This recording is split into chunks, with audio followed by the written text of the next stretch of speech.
Po mga kababayan, ma'am sir, this is John, the Filipino channel, ang inyong pong likod. So today is December 19, 2025 at tayo ngayon ay papunta dyan sa may Tinda 25 Cafe sa may Silangan Park Subdivision, Parolas, Valenzuela po yan. At dadalhin po natin sa may Jury Panganiban Studio sa may West Service Road, Barangay 154, Bagong Barrio, West Caloocan City. Okay, so magbabalik po tayo mamayang onte po pag nakuha na po natin sila. Disclaimer lamang po, ang content po natin ay kala sana ay hindi ang passenger. Kaya nga naman, sakali man po na may marinig kayo mga pangalan ng lugar, pangalan ng tao, pangalan ng organisasyon sa government o private man yan, ay wala pong kinalaman ang channel na ito at wala pong pinapatungkulan. Lahat po na pinag-uusapan dito ay pawang dito lamang po yan sa loob at wala pong pinapatungkulan sa labas. So, magbabalik po tayo mamaya onte pag nakakuha na po natin sila.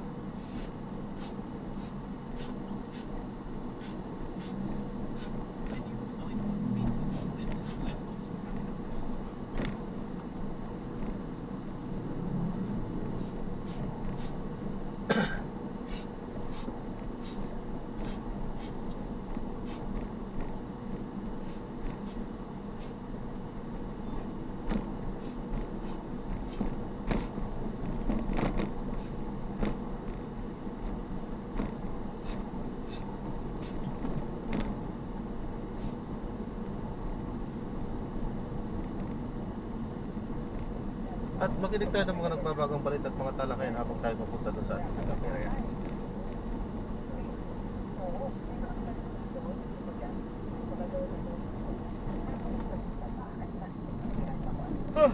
Ay Diyos ko.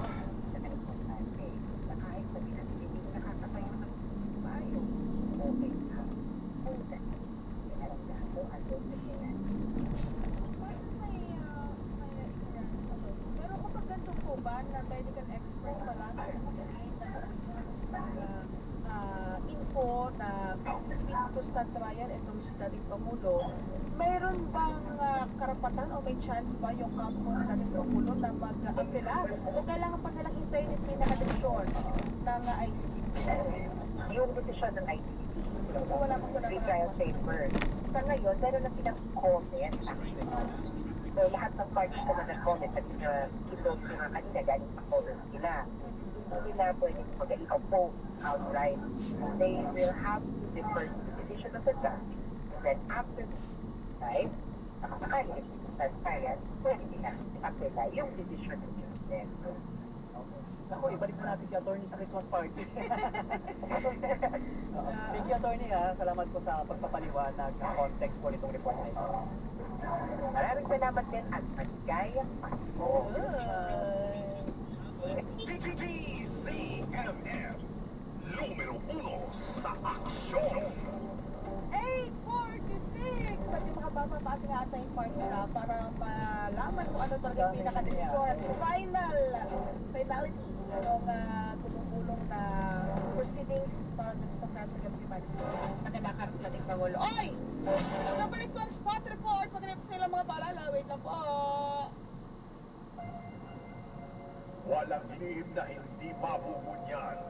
Spot Report. Basta AMDZMN. Ubo ng anak, nakababahala, problema. Para dyan, Lemex for Kids ang pambat. Traffic management po natin, very well managed po tayo. Naka-deploy po ang ating mga personnel mula sa mga district units po natin. Augmented din po ang ating special operations to ensure na yung mga dadaanan po ng zones ay wala pong mga nakahambalang. And aside from that, nandun din po ang ating mga personnel para tumulong po sa mga kababayan natin na nandun po on the ground na nanonood to ensure the safety ng ating mga kababayan. Sir Gab, hindi ko palalampasin ito. Sir Gab, pag talagang natuloy na, doon naglabas na ng statement ng MMDA na welcome naman ang appointment kay General Nicolas Torre III as your new general manager. Sir, gaano kahalaga si General Torre, lalo na po sa side ng enforcement, lalo na sir, ikaw, yung grupo po ninyo ang laging napapalaban sa mga ganyang operation? Well, actually, no, yung nilalabas na statement po, no, as to the appointment of General Victor, we are very, very much glad and welcoming ang kanyang pag-aboard sa ating ahensya. And naniniwala naman po kami under the leadership of our chairman, Atty. Artes, na yung skills at experiences po ni General Victor really contribute a lot when it comes to the enforcement level. At especially po, positive po natin. Alam naman po natin na very well experienced po si Sir Nick or si General Victor when it comes to on-the-ground execution. So malaking bagay po ang mga contribute at may tulong niya sa ating ahensya. Alright, Sir Gab, maraming salamat and happy weekend po sa inyo. Happy weekend, Sir Henry. And once again, very good po sa exercise natin. Alright, ikitandem, ang hepe po ng Special Operations Group, Strike Force ng MMDA, Ginoong Gabriel Co. Ang balitang ito ay inihatid sa inyo ng Newsep Z Plus Forte. Newsep Z Plus Forte with zinc. Pinalakas ang immunity para bilis galing sa sipon symptoms. Glenn Huego at Henry Atwalan riding in tandem sa balita. Samantala natin, narito naman po mga Double B, bagong mga balita. Contractor na si Sara Diskaya dumating na sa Cebu at humarap sa korte kaugnay sa kanyang kinakarap na kaso sa maanumalyang flood control project sa Davao Occidental. Riding in tandem sa balita. Ombudsman hihiling ng cyber warrant sa Sandigang Bayan para makuha ang mga digital information sa gadgets ni dating DPWH Undersecretary Catalina Cabral. Dating USEC Catalina Cabral, pwede pa rin daw habulin sa pananagutang sibil kahit patay na, ayon sa DOJ. Riding in tandem sa balita.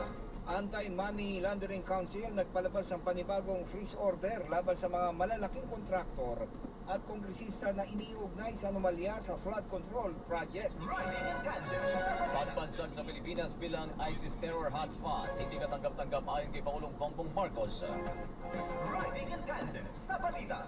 Mga pasahero na uuwi sa mga probinsya para sa Pasko, nagsimula ng dumagsa sa Parañaque Integrated Terminal Exchange o PITX. Glenn Huego at Henry Atwalan riding in tandem sa balita. Samantala, dating Bulacan District Engineer A. Henry Alcantara, kwalipikado raw bilang state witness sa kaso ng flood control projects ayon sa DOJ.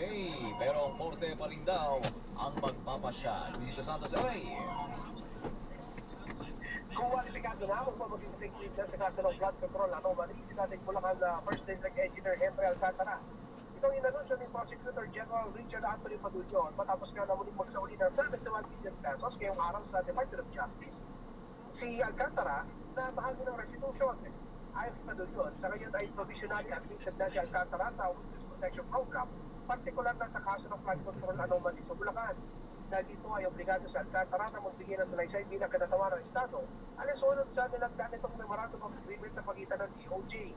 Kabilang sa mga direkta sa ilalim ng MOA ay ang pagpabalik sa gobyerno ng mga inisyal na nakuha ang pera ni Alcantara sa mga proyekto sa panahon ng kanyang panunungkulan bilang district engineer. Samantala, ang korte na siyang magdedesisyon na magtatakda kung darap nang maging state witness si Alcantara.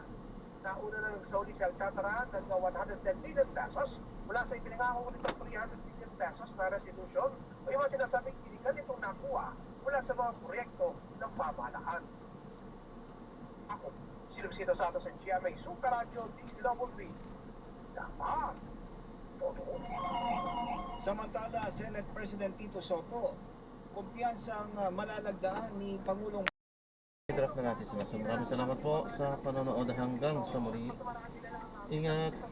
God bless. Paalam po muna tayo samantala. Tayo ay gagawa na ng ibang video sa ating susunod na mission. Paalam po. This is John Parenda. Pilipinang channel lang yung pong likod. Paalam po. Hindi pala tayo nakapag-play. At minsan nakakalimutan natin. Minsan naman ay talagang hindi po pwede. So yun, alam na natin ang mga kadahilanan kung bakit. Ano po? Yan. Maraming salamat po. God bless.